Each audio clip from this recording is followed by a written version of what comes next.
Go ahead. Hit again. Amos 9 and 7. Are ye not as children of the Ethiopians unto me, O children of Israel? O children of who? O children of Israel. The Lord said, are you not as the Ethiopians to me, O children of Israel? Then we got the historian saying that many of us believe the Jews are of an Ethiopian race. And we did that in multiple spots. Look at this. Give them that world history of what Semitic means. Go to one more page. There it is. Give them the world history definition of what Semitic This is what Semitic, or less commonly Shemitic, descendant of Shem, a branch or subfamily of the Afro-Asiatic family of languages that includes Arabic, Hebrew, Aramaic, Amharic, and such ancient languages as Akkadian and Phoenician. So you telling me that this also agrees that when you say Shemitic, they can be closely related with Arabic and Hebrew. Yeah. Thus Russia, and thus we just heard, can be easy. You can see all three of them. Yeah. So when you three different witnesses. When you bump into, because you bump into some brothers say, oh, I'm the original Afro-Asiatic brother type. All he's saying is that you're from Shem. That's it. You see that? You're a Shemite. You feel me? But again, Afro is a hairstyle and Asia is a continent. That's still not a nationality. It's still not a You feel me? nationality. It's letting you know that these people descend from Shem. You know what I'm saying? Go ahead, brother. While this brother reading, I'm just going to have the brother Azur tune in to what some people saw as the Madonna in Russia during the 18th century. It's still doing slave trade. And notice that Madonna... And the 15th century, which is even the beginning of the slave trade. And notice that Madonna, even though it's pagan, it got to do with Semiramis and Nimrod. But the fact that they're equating that with Christ and that they're black. They were black is what and that the Russians believe that the blacks were Jews. Come on, man. Oh, wow. Y'all playing around with this thing, bro. Come on, man. We can't play with this. That means over in Europe, let's let Can you know see all this? Hebrew, that lets you know the mind boning that's been going on with our people. Because if over in Europe to this day, all the Madonnas and all the images, most of the images are still black. So why are they European over here? Why they only in Western countries? Why? Who? Somebody been lying. Somebody been lying. Somebody been lying, man. Somebody been lying. Okay, did you finish it off? Amos 9, 7? Yeah, let's finish it off. Amos 9 and 7. Are ye not as children of the Ethiopians unto me, O children of Israel, saith the Lord? Have not I brought up Israel out of the land of Egypt, and the Philistines from Caphtor, and the Syrians from Kar? That's what I'm saying. So are ye not as the Ethiopians to me, O children of Israel? Then get that one about Paul in that Acts. Acts 21:38. Further proof that Israelites get mistaken for Egyptians. So that's even the Old Testament and the New Testament is going to concur the same thing. And then when they went to go bury Jacob, they went to the land of Canaan. Yeah, they thought they all was Canaanites. Or Egyptians, I mean. They thought they all was Egyptians or something. You got that? Yeah, I got Acts 21 and 38. Acts 21 and 38. This is Paul, who was an Israelite. I'm going to start at 37. As Paul was to be led into the castle, he said unto the chief captain, May I speak unto thee? Who said, Canst thou speak Greek? They were surprised that Paul could speak Greek. See, Paul had the gift of tongues, which means another language. Not that I should have had a Honda. Right. Right. Verse 38. Are not thou that Egyptian? Aren't you an Egyptian? What you doing speaking Greek? Ain't you an Egyptian? Paul was mistaken for an Egyptian by an outsider. Let you know what? The Jews must look like what? Egyptians. They're dark skinned. That's New Testament for y'all. Which before this day madest an uproar and led us out into the wilderness 4,000 men that were murderers. You see that? What he respond though? And Paul said, I am a man which am a Jew of Tarsus, a city in Sicily. A city, and to let you know, he's a Jew, but he had Roman citizenship. See, a lot of y'all been deceived into believing that Paul was a Roman. You know what I'm saying? Like a Caesar or something. Like he was a white boy. Paul was a brother who was mistaken for an Egyptian. He was an Israelite by blood, but he had Roman citizenship, just like you Negroes today. You're an Israelite by blood, but you have American citizenship. Same thing, man. Nothing new under the sun. Come on, bro. A citizen of no means city, and I beseech thee, suffer me to speak unto the people. And when he had given him license, Paul stood on the stairs and beckoned with the hand unto the people. And when there was made a great silence, he spake unto them in Hebrew tongue. That's the end of that. That's the end of that. Okay, yeah. So Paul was mistaken for an Egyptian. You know what I'm saying? Paul was mistaken for an Egyptian. They was confused that he could speak Greek. And he's like, nah, man, I'm a Jew. You see that? You dig? So I'm a citizen of Rome. I'm a citizen of Rome, though. So, but the fact that he's mistaken for an Egyptian and he was speaking Greek threw dude off. But what we're saying is, how is a Jew, an Israelite, being mistaken for an Egyptian, and you can't even do that today? If they are the Jews, why you don't look at them as if they're Egyptians? And we clearly know that the Egyptians of antiquity were clearly, just like it says that they look just like Ethiopians and Egyptians. Yeah, I want to add that. Go ahead, brother. But when Christ was born, they sent Christ to Egypt. Christ fled into Egypt. Mm-hmm. Would make no sense if he was European with blue eyes, looking like Caesar Borgias. They would have caught him quickly. He goes, and then the history we got into earlier showed the Israelites had already been living in Egypt and Ethiopia, so it makes sense that he fled to his people that was in Egypt and then lived amongst them. And then there's also a professor named Mark Goodacre who works at Duke University in the religious department, says the same thing. He had to be a man of color. Had to be. Talking about Christ. There's no other way to even explain that. Where we at now, you bro? Now, bro, we finna take y'all, we finna take y'all into Hebrewism of West Africa, written by Joseph J. S.J. All right? Joseph J. Williams. Joseph J. Williams. Yeah. All right, I'm going to page 326 to get some more further understanding. All right? Here. Right here. Jewish state, Rand, Vandals, and oh no, start right there. Yeah, start right there. Right. Just we don't know. And we got to go all the way over to Negro land. Right. We're going to hit it right here too. Okay, well that's cool. It says, while many Jewish tribes in the course of time embraced Mohammedanism. You hear that? See, now we're in the time of Muhammad in the Quran. Now remember, Islam didn't come into play until like the 5th century AD. You feel me? And then they got the hit from the Catholic Church to sweep through Africa. You know what I'm saying? A lot of brothers that was Israelites by blood were forced into Islam by the sword. Just like we forced into Christianity and everything. Or like you Negroes that say, oh, you know, we Moors. And y'all confess Islam, not knowing that our forefathers was forced to convert to that. We battled against them. By blood, you an Israelite, man. Come on, Hebrew. While some embraced Mohammedanism, at least externally, others preserved the faith by retreating deep into the desert or possibly into Negro land. Into where? Negro land. Negro land. You see that? That's that map we showed y'all earlier. And look, these are two different authors, y'all. Yeah. Two different authors, two different books, same accord. Negro land, right here. Where my finger at?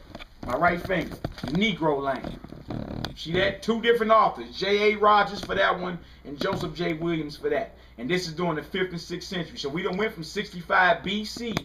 all the way up to now we around 600 A.D. now. We're dealing with the Quran and Muhammad is coming about. Yep. This may explain in part how the Jews early became chief merchants of the Sahara and the connecting link between the Negro nations of the South, which are all great commercial centers of the Mediterranean coast. That's cool right there. We got to keep going. Check this out. Okay. It was in the 12th century. However, this is for the class. Judaism of North Africa said it wasn't there, remember? Right. She said it wasn't there. Exactly. Suffered its most serious check. The fanatical Almohades, Muslims. Come on, bro. Swept down from the mountains with the avowed purpose of exterminating all non-Muslims. The Jews of the cities found the only alternative for death was to either apostasy or flight. Either sell out or we leave. We dip. And that's how it always been. It's like we ran out of it, we took flight. While majority embraced Mohammedanism, many there were who chose death, and still others found a refuge with co-religionists among the Isles of Berbers. The inland Berbers. You know what I'm saying? So that's all the way up into the 12th century right there. And here go right here, when we went to the kingdom of Ghana. This Jewish kingdom of Ghana. Of what? Of Ghana. Of Ghana. You see so that? You had a Jewish kingdom in Ghana. Where's Ghana? On the Ghana west is coast? on the west coast of Africa. And believe it or not, it was many Hebrew kings in Ghana before 700 AD, man. A lot of you love. There's one brother that be quoting on the channel. As if, you know, I'm going back to Ghana. It's funny y'all claim y'all Jews, but I'm going back to Ghana. Negro, what does Ghana mean? You don't even know. Ghana is a spin-off of Hebrew word for king. It was Hebrew kings living up in Ghana. And that's up in earth. And we just read that. Yep. And that's in earth. That's in earth. So what, both these historians are wrong? It says, must have had widespread influence on Negro customs and manners almost to the coast of Ghana. To what? The coast of Ghana. Now check this out. What that say right there? The Black Jewish Empire of Ghana. Now we finna go into the other source. See, it don't make no sense just to be fat-mouthing as if, you know what I'm saying, don't nobody see. But it's good, though, because most people these days, when you call them on it, can't prove it. You know what I'm saying? Like the scripture tells us, prove all things, hold fast to what's true. So that's what we doing and hoping to gain our people. Do you want to show them this migration part? Yeah, we know we going there. It's right down there. Oh, go ahead. We'll read that out. We'll bring it out so we can see. Yeah, we're going to show the migration map. That's 337, right? Yeah. That's after this, matter of fact. Yeah, go ahead, read. 5th and 6th century. So really, we done went from 65 BC all the way up to the 12th century. Well, we went actually to the 17. We went to the slave trade. Yeah. 1400s and all that. 1700s, blacks in Russia. So we done went past what she's saying, but you know we going back and forth. Yeah, we gonna get into it again. This is page 87, Babylon to Timbuktu, a history of ancient black races, including the black Hebrews. That's what it say on here. A history. All right. This is page 87. It says the Byzantine emperors in the 5th and 6th centuries persecuted the Jews constantly. And this is another thing right here. For the conversion of those others. That's it. This is another thing too. What you know is mankind being divided into skin color didn't come around to like the late 1700s, man. Before then, in the ancient world, men dealt with men based off where they was from, nationhood. Most of your enemies, whether you was Ethiopian, Egyptian, most of your enemies were dark skinned. It wasn't about that. This is a new mindset that they came up with and got people thinking that it's color that mankind is divided. It's never been that. It's the seed of the fathers. It's your nationhood, your race. That's what divided. Where is man patriarchal. From? Now check this out. It said the Byzantine emperors in the 5th and 6th centuries persecuted the Jews constantly. Therefore, multitude of Jews were compelled to migrate into the Sahara Desert to the south. By this time, the Sahara Desert was heavily occupied with black Jews. What kind of Jews? Black Jews. This is the 5th and 6th century. We all know the Sahara Desert is in Africa. The Arabs pushed their way out of Arabia in the 7th century. In the year 640 AD, they attacked Egypt and continued across Africa. Then a Jew queen named Dia Kahina. Spell that so we can Google. Dia. You can Google this too, y'all. And this was a sister that went hard. She refused to convert to Islam. She was an Israelite. Her name is Dia. D-I-A-H Kahina. C-A-H-E-N-A. Organized an army consisting of Jews and Berbers in order to stop the penetration of the Muslims in North Africa. And some of y'all walk right into Islam knowing you Israelites or not knowing. And then you see, we used to bang against, understand. The reason why that battle was so heated is because Islam was just surfacing in a continent where Judaism and the other God worships of other tribes were prevalent. Understand? So, of course, when you got a new major fascist coming, you got the old fascists going to have to fight against it. It is a survival of not. All right? Go ahead, bro. Right here. Oh man, this is beautiful. We're gonna have to bounce around a little bit. Bounce, bro. It say, okay. It says that this queen vanquished the Arabs and the people of Africa, rejoiced in her victory. Years later, did you hear that? Rejoiced in her victory. Years later, the Mohammedans fought the army of this Jew queen once more, and she was defeated. she was defeated the second time because of the jealousies of different people in various tribes. Having become disgusted, her son turned Muslim and participated in the Islamic conquest of Spain in the year 711 AD. Check your history. So he turned Muslim, right? But by blood, he's an Israelite. He was an Israelite. See that? See how that happened? He did that to be spiteful And of that's his when own he took mama. over. Took over Spain. Took over Spain and everything, man. Check this out. This is page 88. It says, when North and Eastern Africa had amassed over 1 million Jews, North and East Africa, these Jews began a continuous migration. I'm going to show that. Continuous migration to the region of the Niger River. Now, this The is who river? the Niger River. And that's where the majority of your bulk of your slave trades took place. And Niger, believe it or not, is Latin. It means black. That's where they get nigger from. So if you get mad, somebody call you a nigger, get mad, they call you an African American too. You feel me? Should. I mean, it's the same thing. But this migration right here, it says these Jews, when North and Eastern Africa had amassed over 1 million Jews, these Jews began a continuous migration to the region of the Niger River. You want to show that, brother? All right. We're finna show y'all again, so you can prove that we left Jerusalem. Let me know if you got a good clear picture. And remember, this is Hebrewism of West Africa, from Nile to the Niger with the Jews. From the Nile River to the Niger River, from East Africa to West Africa with the Jews. It shows clearly, y'all, that we came clearly down from Jerusalem to the East Coast, all the way over to the West Coast of Africa. Timbuktu, right up in there. Yeah, Babylon Timbuktu is in there. And you know, I hate that I don't have my history book, but my history teacher can verify this and she'll have a chance to either refute or not, is that those tribes that were put on there was dealing mainly with, and you can do this on Ancestry.com too. It was Wauda, Benin, you see what I'm saying, and Ouda, and also the tribes of the Igbo. The Igbo tribes, when they dug up the tombs in Jamestown, Virginia, of the original slaves, they found that ancient writing in there, and it was Hebrew. Yup, and shout out to the brother Igbo Abroad on YouTube, man. He been looking at us for a while. I'll be shouting back and forth to him. Bro still got his ancient accent on him. You know what I'm saying? Locks hanging down, gray locks. You feel me? Shout out to that brother, man. He look at all the videos, man. He always comment on there. You know what I'm saying? Good wine, Israelites, keep it pushing. But that's an Igbo brother.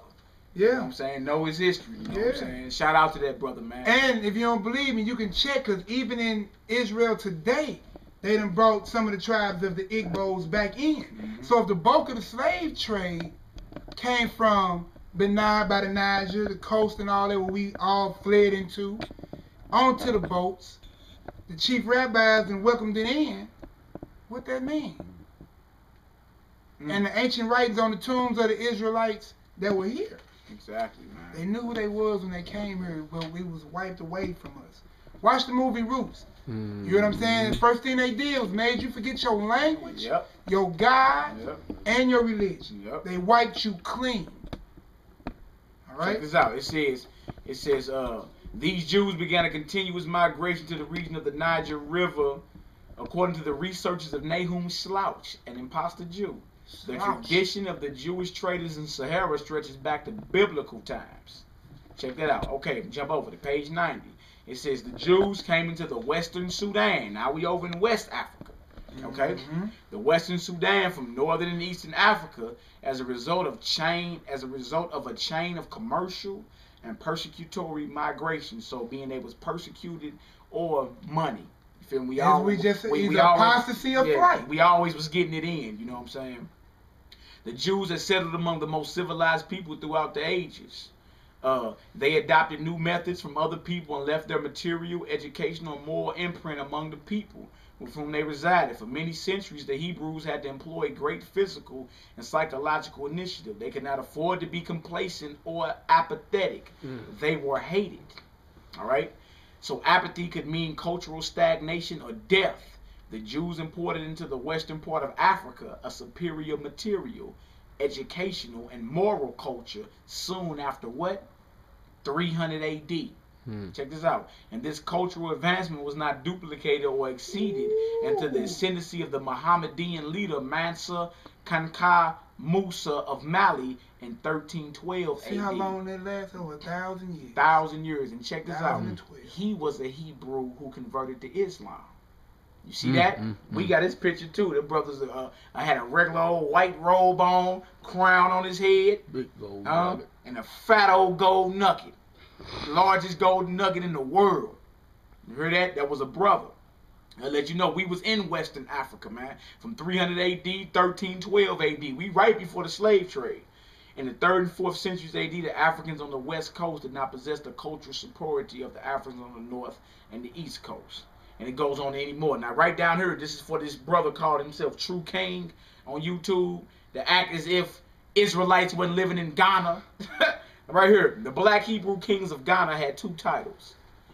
Kayamaga, Master of Gold, and Ghana, War Chief. War Chief. Professor Godby says that 22 Hebrew kings reigned in Ghana before the Hegira, or the founding of Islam, in 622 AD. That's before Islam. That's before Islam. And 44 had reigned by 790.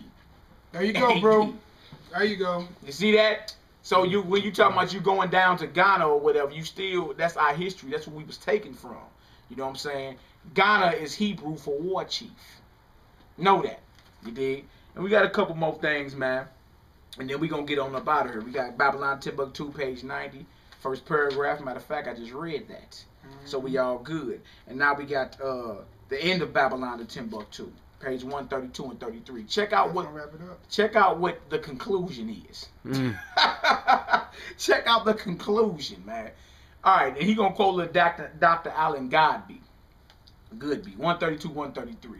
It says, Dr. Allen H. Goodby postulates the position that black Jews were on the West African coast from Senegal to Angola, and they, the Jews, were driven to this area from the central Sudan by Muslim propagandism. Having a knowledge of the black Jews in the United States, Dr. Goodby arrived at this conclusion. This is what this doctor, this heathen, and this is not the author saying right. This is not Windsor. This is not Rudolph Windsor. This is Dr. Goodby. This is the Edomite he's quoting. He said he had to come to the conclusion himself. He say these facts have peculiar significance when the presence of Judaism among American Negroes. Among who? American Negroes. She said it didn't survive the ship. That's what she said. Oh. Your breath stank, Professor. American Negroes is to be considered. Hundreds of thousands of slaves were brought to America from this Western Africa during the days of the traffic, beginning nearly 400 years ago. That's another thing, 400 years. Huh? How much more of Judaism survived among Western African Negroes in their earlier time? As persecuted communities, they were rather more in danger than other Negroes of being raided by war parties and sold as slaves. It may be considered certain that many partially Judaized Negroes. What kind of Negroes? Judaized Negroes were among the slaves brought to America. There you go. There you go, class. How many of them might still hold some Jew customs here is another question. Before Dr. Goodby published his book, The Lost Tribes of Myth, Rabbi Matthew organized a Hebrew congregation in 1918. So this is a rabbi. In 1918, and proclaimed that the black people of the United States and the West Indies are the original black Hebrews. There are hundreds of thousands of black African Hebrews scattered throughout the United States, not only in the urban areas, but also in the rural communities of this nation. So not in the city, but also in the country, to you country bumpkins, with the revelation of ample historical evidence. Ample. I think we gave enough, didn't we? Yeah, man, come on now. With the revelation of ample historical evidence, the authenticity of these black Hebrews can no longer be questioned. You hear that? You can't even question if they are the original 12 tribes of Israel, man. It's a fact. Too much history back it up. You have to debunk everything we showed in this whole video, then produce a foundation of your understanding. However, in regard to the purity of their Judaism among some of these Jews, Well, that's another issue. And it is, you know, because we don't practice Judaism. We're not Jewish. Judaism, according to history, is just the practicing of the law, statutes, and commandments of God. What you know today is Judaism is Kabbalah and Talmud teachings, which is blasphemy. A true Christian, according to history, is a follower of Christ. What you know is Christianity today is a pagan religion. So let's not play on words. When you read about Judaism or black Jewish people, you're reading about the historical Hebrew Israelites or the Judeans of antiquity. And let's get a picture again before we get out of here. One more picture. So we can see through the conclusion of all of these issues, all the angles of history. We went through all of this for our persecution, for our sins we committed. So as Solomon put it, we're going to be able to say the conclusion to all the matters. Yeah, and the reason we end is a lot of y'all hating white folks, man. They just playing their job. It's for God. Their job is to do what they did to us because we went against our God, man. We decided not to keep the commandments of the God of Israel. You know what I'm saying? Start picking up the philosophies of these other nations, and the Lord spit arrows on us. He sent these beasts on us, man. I'm just going to show this picture again, the Hebrews and biblical period, an ancient picture history of Jewish civilization. Oh, and we need to go to page 94 in here because they call the Romans Edomites. Edomites, yeah. That's why y'all running around here talking about some Japheth? Matter of fact, I got a picture in here of a original inhabitant of Rome going back before the Caesars and them took over. And he darker than me and you. Why? Because the Japhites are dark skinned too. It ain't no evidence to show the Japhites are white folks. Hebrews and biblical period. Got that. This is over there, the 19th dynasty. Over in Egypt. Brother is on the wall as a prisoner, as a slave, and it says a Shemitic or a Semitic prisoner because the Israelites descend from Shem, who was a man of color as well, one of Noah's sons. And right here, this is a good one too. The war captives, the slaves with yokes of iron around their necks. Slaves used to build all the great treasure cities, just like the book of Exodus say. So while y'all running around talking about the Bible's not a historical book, you're lying. We went to history and proved it. And a lot of this made this an academic work. Yeah, academic work, man. And we pulled a few sources that was brothers that wrote these things. We even pull enemy sources to further prove our point in what we're saying, man. You got a couple scriptures? Let me give you some Deuteronomy 28 so we can understand this. 64. You see what I'm saying? I'm going to go up to 49 so we can understand. All right? Because the Most High, I'm going to actually 47 so you can understand what happened. Because thou servest... Read 15 first. 15, then jump to 47. See, Deuteronomy 28, just in case y'all don't know, this is the book and how you identify who Israel is. All right, you got Deuteronomy 28 and Leviticus 26. Now, when God brought Israel through the Red Sea and he gave us a government and how to run ourselves or whatever, it went out that if being that I just destroyed these Egyptians for y'all, if y'all don't serve me in sincerity and in truth, all these curses are going to come upon you. It's going to follow you forever until his son return and redeem us. But if you do these commandments, you're going to be blessed above all people that's on the planet of the earth, man. So that's why we go through. That's why voting is not no solution for our economic improvement. Us marching, saying no justice, no peace, none of that. You need to get back to the laws and statutes of your God. For God to keep his commandments. He said he will hear your call and return you. Right. They know about our God, man. Hey, he on record putting heathens down, man. They know, but as soon as we get back to him, man, we get our rightful place back in this earth as kings and queens. The Bible is the blueprint to the revolution. You feel me? Not none of this RBG madness that you Negroes be pumping. The Bible is the blueprint to a revolution. Whether you talking land, whether you talking power over your enemies, whether you talking about independence, own government, own army, the Lord already gave it to us, man. All we got to do is act accordingly, and he got us. Get away from these philosophies and putting your faith in these men. Put your faith back in Christ, who was a brother, an Israelite from the tribe of Judah. Why would you want one of your people to rule over you, man? It don't make no sense. That's Deuteronomy 17, not to appoint no king over you that's not of your brethren. You're not supposed to be voting. I can see certain things out here, you know, free lunch or whatever. That don't mean you got to vote for... You know what I'm saying? To put somebody over you. You feel me? Some people say, oh, you know, we vote for free lunch. Well, really, it ain't free because somebody paying for it anyway. So how long we going to be smooching and begging for our enemies to straight feed us, man? Exactly. That ain't free lunch anyway. We should be somebody paying for it. We should be self-sufficient. And he gave us the blueprint in Acts chapter 4 and chapter 5 of how we sustain as a nation, man. Basically, we live amongst each other. Nobody lacks nothing. We bring all our resources together, and everything's divided up based off necessity. If you want anything extra or want, you got to get out there and grind for yourself. You feel? But everybody that's amongst the fold is looked out for. It ain't nobody rich, ain't nobody poor.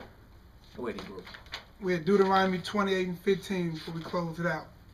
But it shall come to pass, if thou wilt not hearken unto the voice of the Lord thy God, to observe to do all his commandments and his statutes, which I have commanded thee this day, that all these curses shall come upon thee and overtake thee. All these curses, everything from verse 15 on down, will happen to the children of Israel because, as history shows and as the Bible shows, they didn't keep the commandments. So get up out the religious philosophies and get back into the commandments of God in faith of his son Christ, because he is the sacrifice for Israel.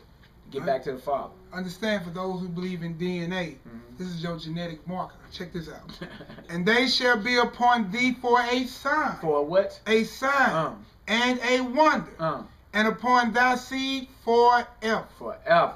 Because thou servest not the Lord thy God with joyfulness and gladness of heart, for abundance of all things. That's what we were just talking about. Therefore shalt thou serve thy enemies, which the Lord shall send against thee, in hunger, and in thirst, and in nakedness, and in want of all things. And in want of all things. So you depend on your historical enemy to feed you, clothe you, welfare, child support, house, all that, man. You know what I'm saying? Section 8, public housing. Yeah, we depend on our enemy. So don't food stamps, medical, so shots. Exactly. So us being clothes, we in a position. shoes, what are we in the position cars, of doing? Asking them for everything, and thinking that this is free. You know what I'm saying? Or thinking that we free. You not free. Y'all don't even long to go home, man. Proverbs 22 and 7 say the borrower is servant to the lender. Servant. If you in a position where you're borrowing everything, you actually serve the lender. We are still in a master and slave society, man. Go ahead, it says, and he shall put a yoke of iron upon thy neck. We just seen it then and seen it now. We showed in the pictures, yokes of iron. The Lord shall bring a nation against thee from afar. From the end of the earth. So this ain't here, it's from another end. Yep, the end of the earth. As swift as the eagle's flight. Just like every Babylonian captivity, even this one. What's your national symbol? The eagle. Okay. Rome, eagle. Look on the back of your dollar, you still got the Egyptian pyramid. Yep. You is still in captivity. Still. Alright? Understand. A nation whose fierce countenance shall have no regard for the persons of old, nor favor the young. What just happened to your boy Trayvon? Yep, just got killed. Come on, man, I don't care about And believe it or not, that man was an Edomite. His father's a white man. A judge. Yeah, straight up George Zimmerman. I'm going to give you this last verse of Deuteronomy 28, man. Then you got to, study. So you put a key right there, bro. Did you peep that? And the Lord shall bring thee into Egypt again by ships. With what? Ships. Egypt is a word that means bondage. You going back into slavery by way of ships. All right. Who did that ever happen to? Just be real with yourself, man. If you study Israel to Egypt, there's no large enough body of water or enough water to transport you between the two. You can walk. You can walk from Egypt. That's like walking from the west side of St. Louis to Wellston or Pine Lawn. You can walk. But yeah, you can walk. Yeah, I'm just saying it's one connected body. It is. It's a land bridge right there. Yeah.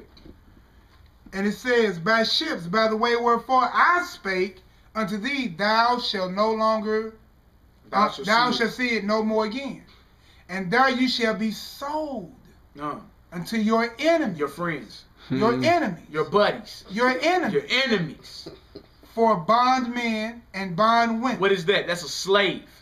And no one shall buy you. No one shall buy you or redeem you. Because can't redeem you out of this, man. It's only going to be by the hand of the Most High that we come up out of this one. Because we've been in this one longer than we've been in any of the other ones. And I'm telling you, if the Most High come back right now, half of y'all going to beg God, can you stay? Yeah, ain't you? Y'all ain't ready to serve the Lord. It's just all talk now. This right here is out the ancient world, and this is a picture of the original inhabitants of Rome down here where my fingers at. And this brother is darker than the brother that's zooming in. That's my brother Azor, man. We be getting on each other around here a little bit. Yeah, man, we be having some little short puns. That was my boy Rock. They know. And you see that though? So look, these are Japhites right here, man. Talk about that. You see that? These are not the original inhabitants of Rome, were the Etruscans. See that? These are Japhites, man. History lesson. Now, if you look up here in the carving, these are Roman soldiers. Look at them. Who they look like. Oh, what that? Eminent nation knows no color. Oh, no. Nation Bring that closer. See that? Eminent nation knows no color. Good looking, bro. I just saw something pertaining to that, bro. You dig? So I'll let you know, man. A lot of people running around here confusing Japhet. Yeah, 35. Yeah. Last one. Look at this. Hold on, show him this Ethiopian. Oh, yeah, that's what. That's the one we missed. Bro, look at this. Remember, show this boy this Ethiopian. Remember it said that the Jews were Ethiopian race? That's what the Ethiopians Look at look that like. nappy bird and fro. That's what the Ethiopians look like in antiquity. And the Jews were considered an Ethiopian race. Mm. You see that? And know what we need to do? Let's run back through all our books before we close out and let them know what we got. All right, hold on. Go ahead, stack them up, bring them over. Yeah. So y'all can see that what we doing around here. Yeah.